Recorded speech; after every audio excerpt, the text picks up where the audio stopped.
जाई है हमर तू प्यार रे।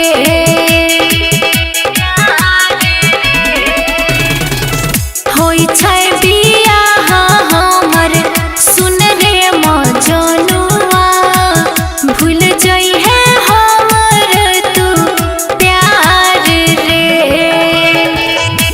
होई जे त दिलावा चकना चूर गे जान, रथ चढ़ी दूल्हा तो जोई भी ससुरावा गे, भेल कौन हमारा से कसूर गे जान। रथ चढ़ी दूल्हा तो जोई भी ससुरावा गे, भेल कौन हमारा से कसूर गे जान।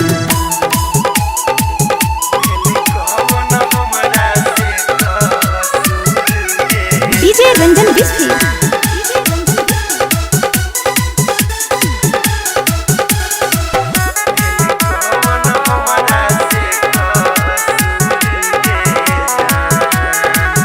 गलती नहीं तो हर छा, गलती नहीं हमार, दुश्मन बनल छै समाज रे।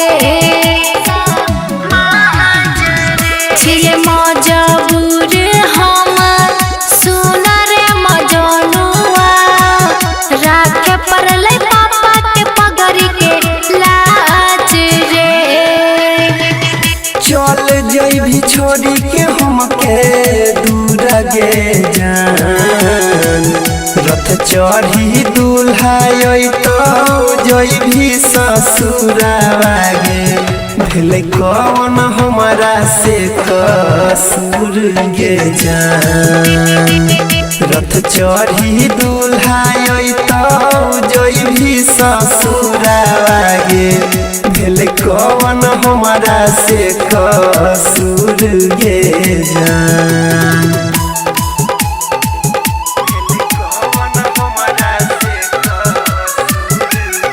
डीजे रंजन बिस्फी।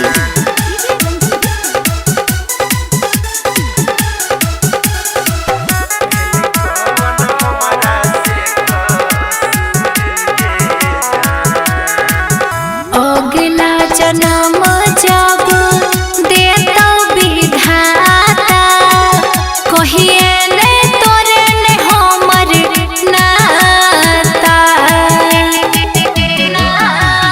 कहल छो ममता सुने रे अनकित, अनिल के छुटतै साथ रहै नहीं पाता। मुहले भी अपन तोइता मोरी गे जान, रथ चढ़ी दूल्हा तो जइभी ससुरावा गे, भेल कौन हमारा से कसूर गे जान। रथ चढ़ी दूल्हा तो जइभी ससुरावा गे, भेल कौन हमारा से कसूर गे जान।